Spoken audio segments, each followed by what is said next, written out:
It's the weekly show about rAVe with the hottest news in the AV industry. It's rAVe TV.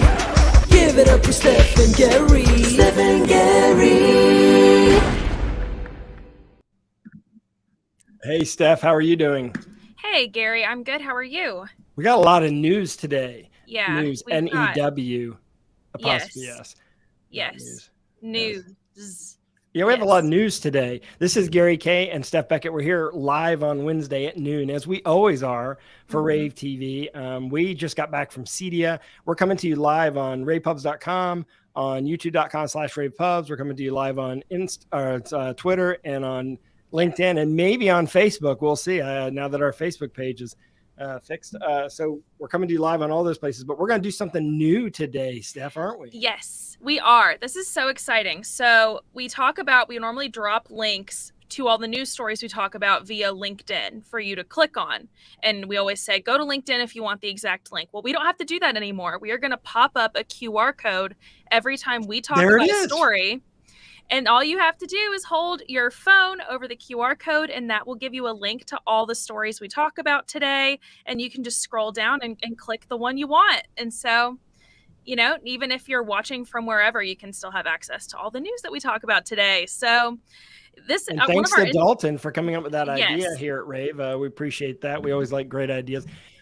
We got a lot to talk about today. We just got back from CEDIA and a lot to talk about CEDIA. I loved that show. I was very excited to be there. It was the most normal show of all shows we have been to. You know, Infocom was as close to normal, and you know, I know they were excited about the number of people they had.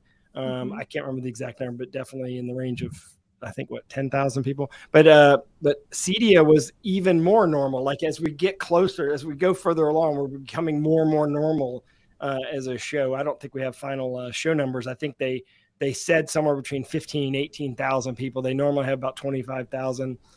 But Steph, was it not the coolest show? I mean, there's a lot of cool toys at this show too.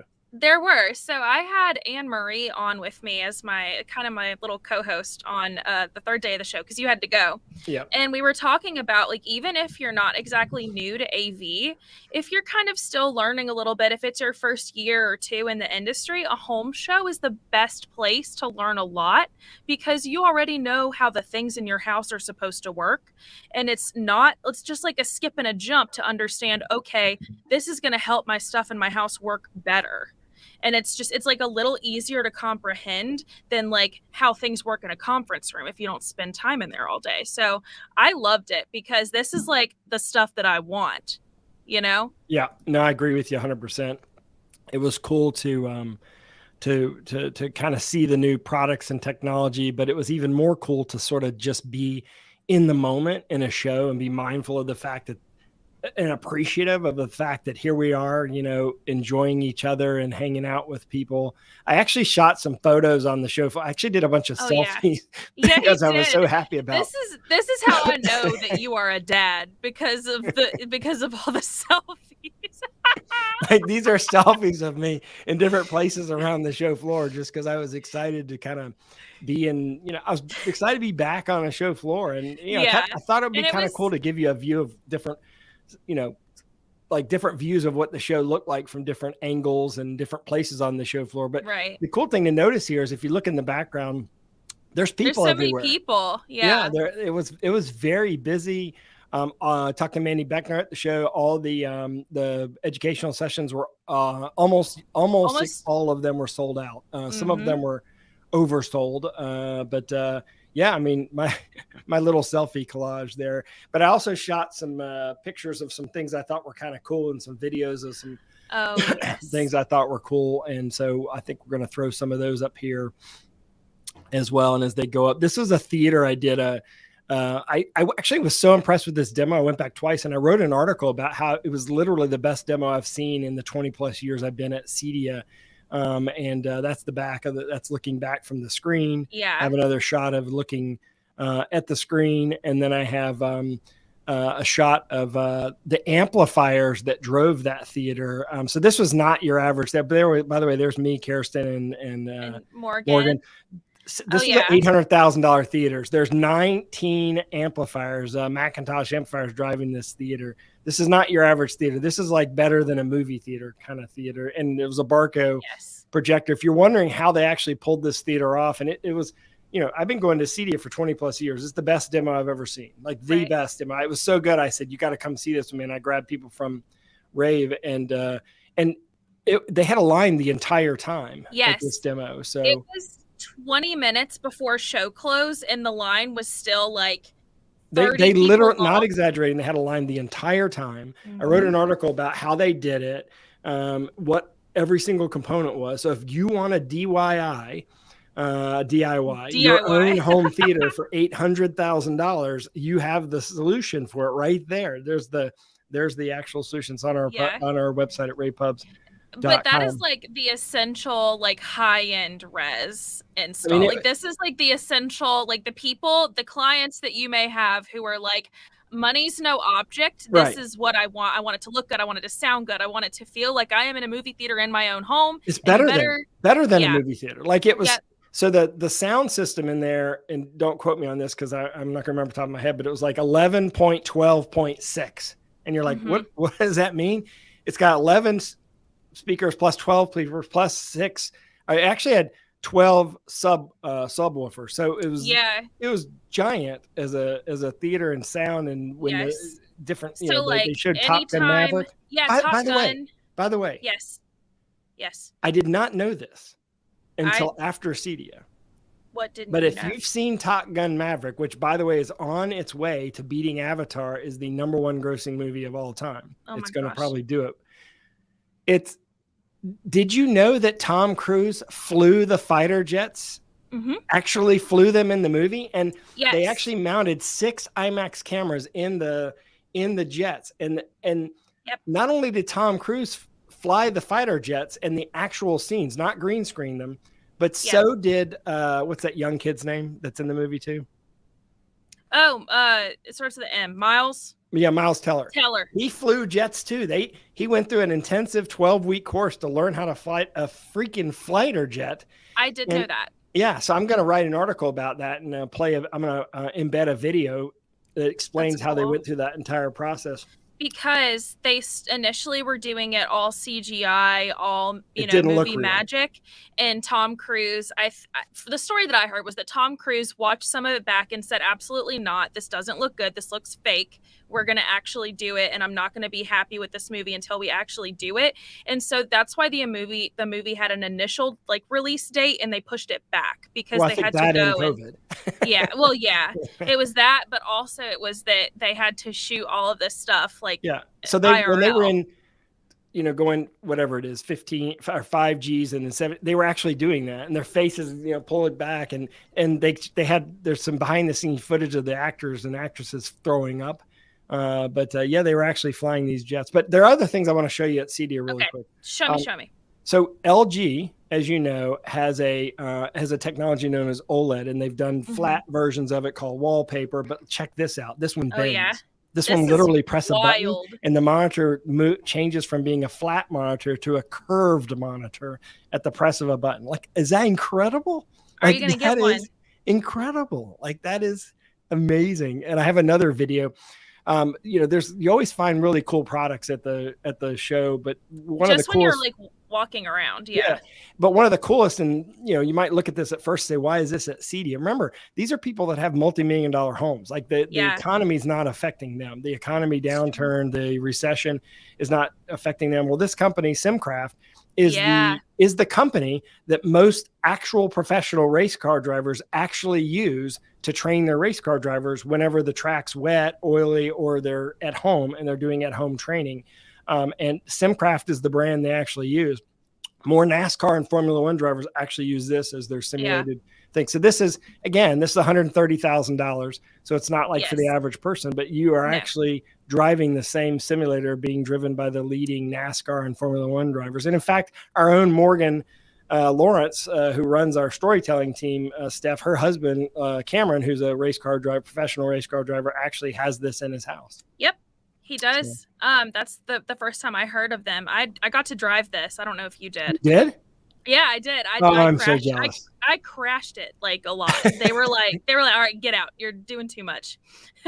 I'm so jealous. And they sold one of these off the show floor. Like, yeah, while they said they sold one. They wanted to try to sell 3 during the show, and they said they had enough leads that they'll definitely accomplish that. Excited for that company. But the thing about Cedia is that it is a high-end residential show, and they had a resi-commercial section, but really it's a high-end residential show, and it was all about everything not apps, meaning it was everything above an app, right? It was Sony high-end amplifiers and 4K projectors and Barco high-end projectors, but also about whole house audio and everything being networked, and AV over IP incorporated in many places. New speakers, Origin has a partnership with Bang & Olufsen. They now have a speaker bar that looks like a freaking 50s car inside of your living room, but it's a speaker bar. And we're going to show the video of that today during Cedia Replay, so make sure you join us back here at 1.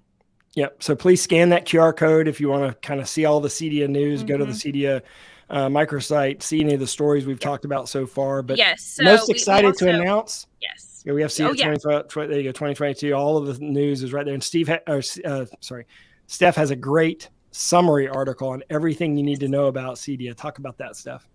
Yeah, so we just kind of it's basically a listicle. We just linked a few of our different blogs that we've written. I wrote a series of just like things I noticed each day on the show floor, and of course Gary's article about the best demo he has ever seen is included in that article as well. All of those you can find if you just scan that QR code, and that will take you right to all the links where you can go and find those. Another fun announcement, just really quickly. First episode of Study with Steph is out. Season 2. Season 2. I'm back. I'm getting my CTS. We have just a short clip of a Study with Steph episode to show you guys. This will convince you to study with Steph.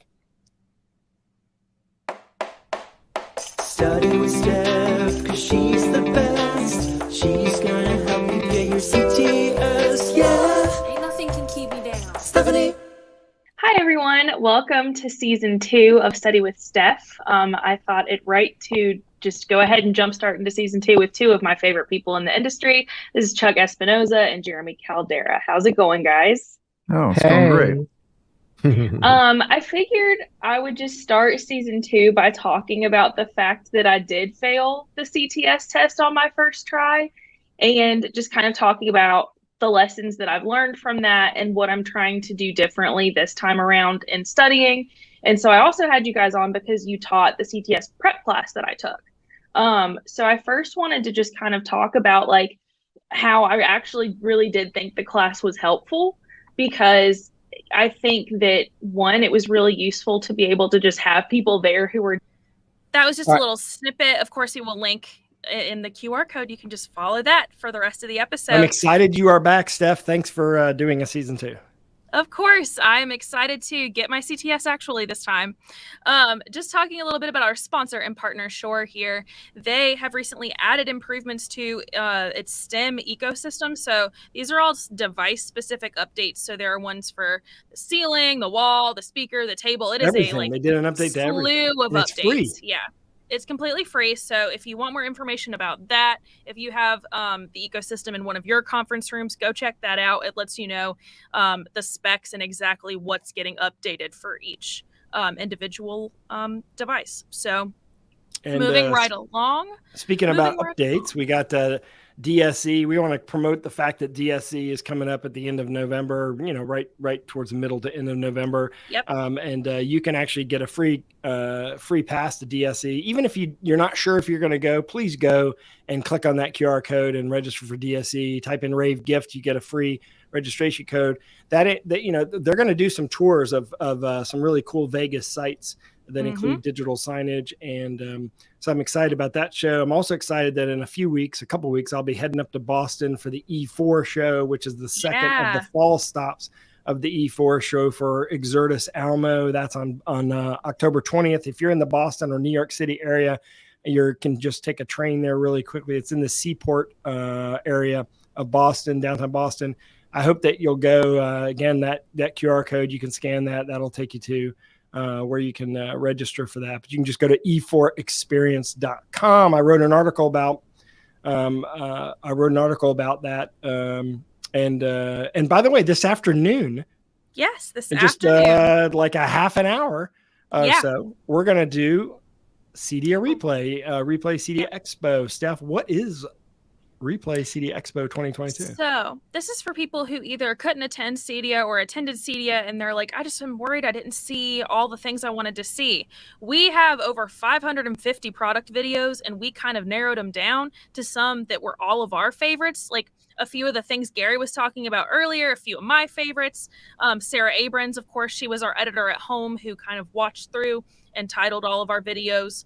And these are some of her favorites in there too. So it's really, really product focused on just showing you guys. Is Sarah going to be on? Is she going to talk about him? She is going to be on tomorrow. Oh, which awesome. is going to be exciting. A lot of people haven't seen Sarah in a while. So Sarah's going to be on Replay tomorrow. Yes, she will. We should do a countdown to Sarah. Countdown to Sarah Abrams. Yes. Attention social media team. Countdown to Sarah.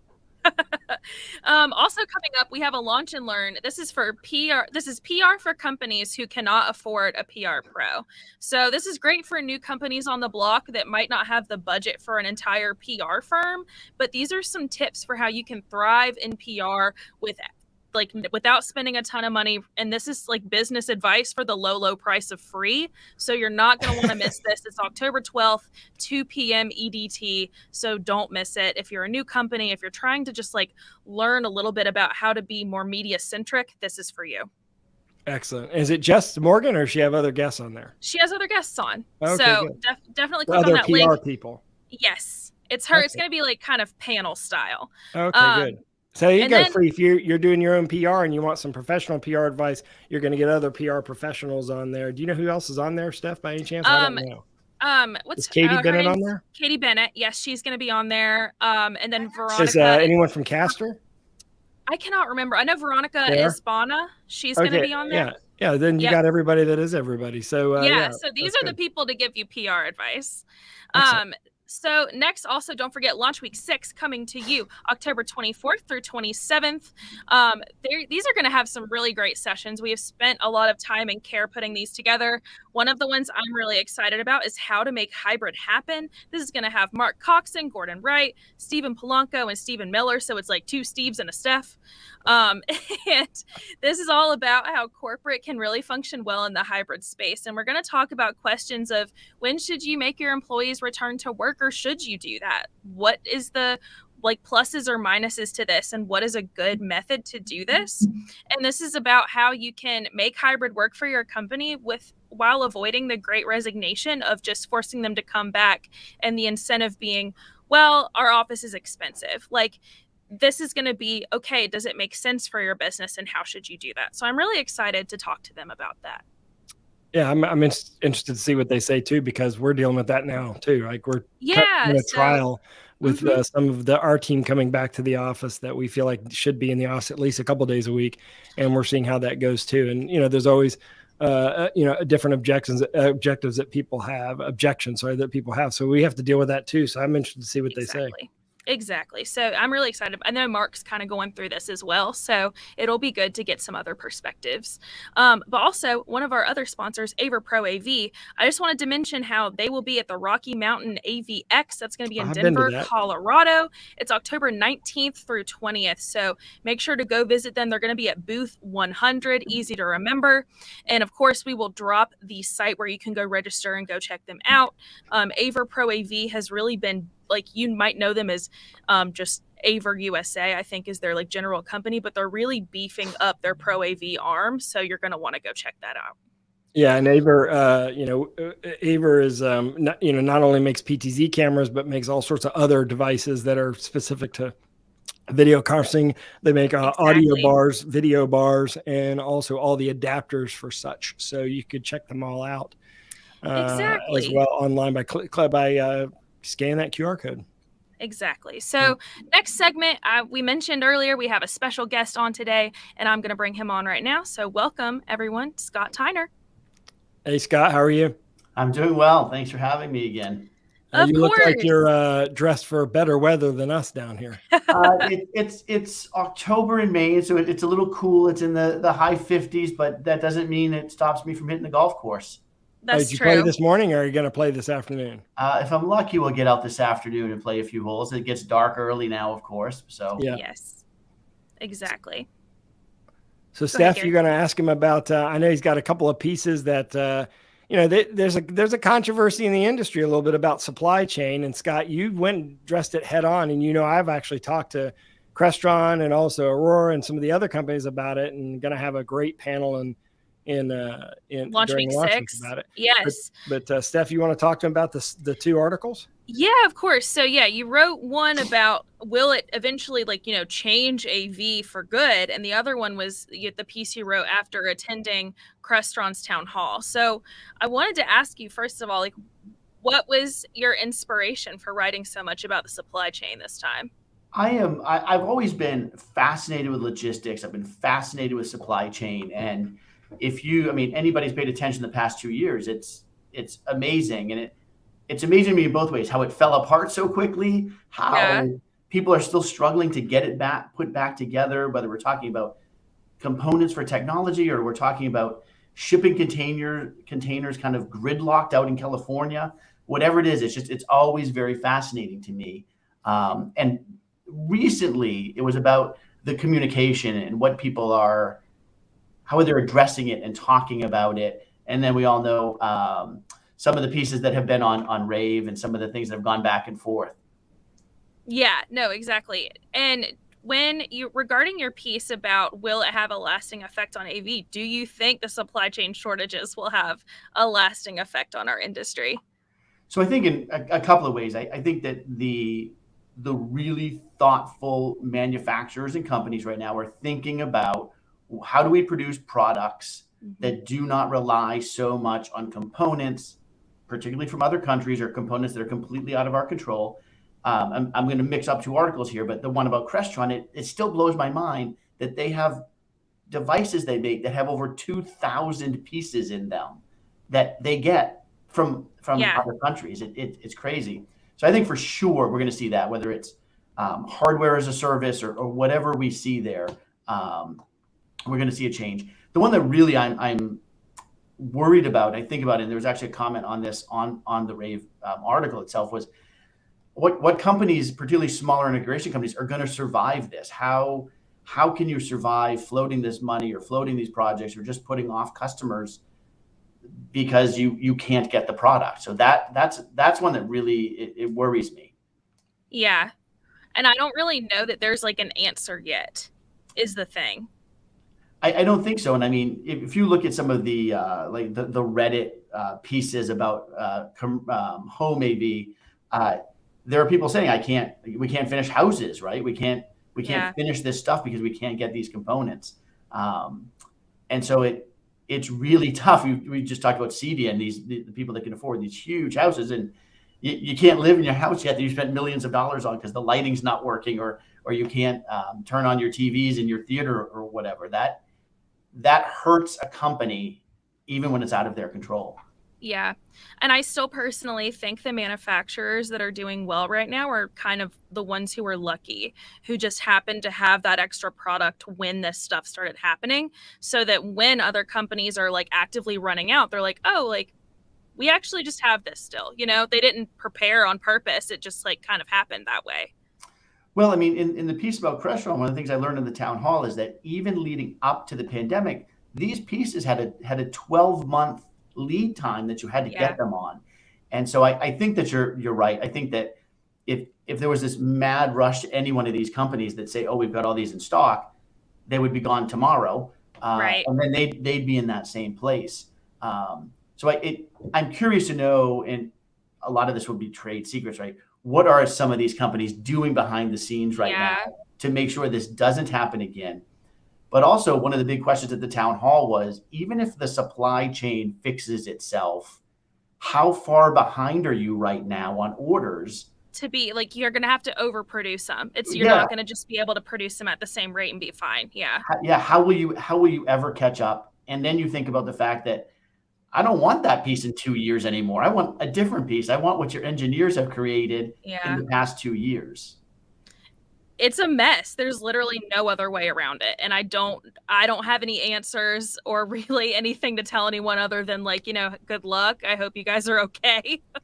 Well, I think probably lots of companies are doing this, but certainly Crestron, one of the things they made very clear through all this, and I know people who experienced this, they are saying, give me your design, tell me who you can get a product from.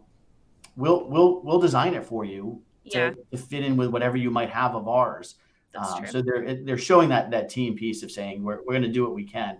But you're right. We have a building that opened, a brand new building that opened, where we are turning on and off projectors with remote controls. And I can tell you that's difficult in a room with 4 projectors that are all the same, that do not have different IR codes on them. Jeez, it's our whack-a-mole room. It really is. Well, Scott, thank you so much for hopping on for a few minutes and talking to me about this. Don't forget, everyone, just scan that QR code we are going to show, and you can go to both of his articles above. Keep reading those. Keep commenting on those. Scott is really great about checking the comments and replying. So thank you so much, Scott. Awesome. Thanks, Steph. All right, Gary, talking a little bit about our final sponsor and partner of the day. So Legrand is promoting its Download podcast series. We actually talked about this last week as well, but they really, really want you guys to go check out this 5-episode series of podcasts. So like I said, each episode focuses on one of their 5 pillars of their corporate conferencing campaign. So this is about mass deployment, adaptability, meeting equity, reliability, and familiarity. And each one, they have a special guest, and they kind of talk about these 5 pillars and its importance in video conferencing. So each episode's about 20 minutes. You can kind of burn through all these in an hour. So definitely go and check this out. And it's going to give you a lot of great advice for how to adapt for the future.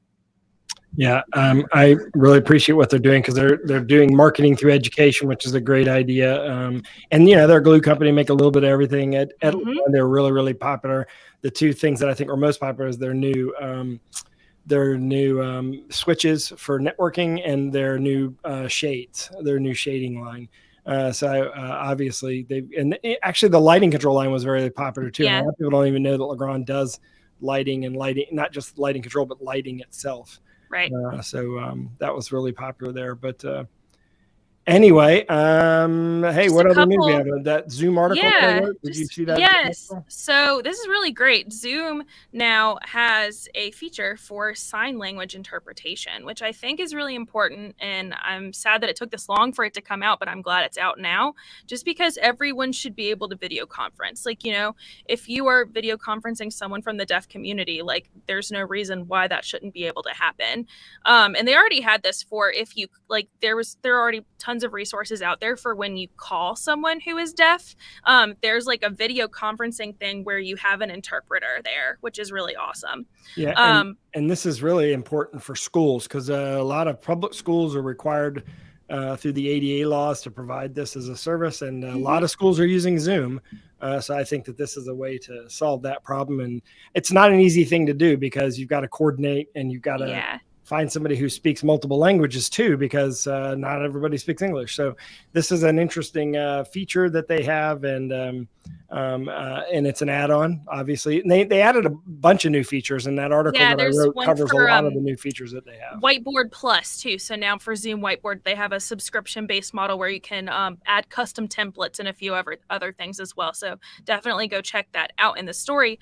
Last thing I added, Gary, is a case study I knew you were going to want to talk about. This is the Clive Davis and Samsung case study. And you have to talk about this a little bit on the show floor, but tell me more about it. So I actually recorded a podcast. I'm not sure if it's up yet, but it'll be up sometime probably this week or early next week. And actually interviewed both the gentleman from Samsung, but also the integrator who did it. But it's covered in this story here.